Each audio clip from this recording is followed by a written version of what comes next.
here with a puppeteer from underneath to implant subconsciously in the audience's mind that it is just a normal table. He puts his hand on the table.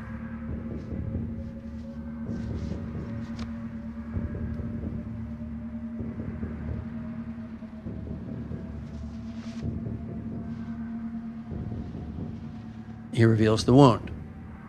And then he reaches for the X-Acto knife. And I knew that that was a critical cutting piece that we needed. That's this shot. So this was just a 100 millimeter macro shot that we did deep in post-production. I probably did this shot for 20 bucks. Shot it myself. I didn't waste time on my inserts when I was shooting with Arnold Schwarzenegger.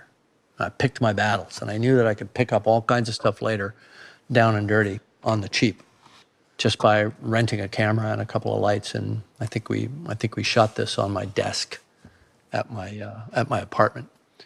But knowing that you have that cut, now the next shot we see, geez, it looks the same, right? Except it's not. We've gone to this other setup. We've gone to this setup. And now you could use CG and blend it. He could put his hand down, and then you could literally blend to the other practical gag, and it would be seamless. But who cares? It worked. So he starts to cut that same arm that you think is Arnold's arm that he just set down. Now he's hogging into it. We cut to Arnold as a known cutaway that was known ahead of time, planned ahead of time. He sets the knife down. That's this shot. There's Arnold working. There's the knife going down. And then we're going to reveal what it is he's been doing.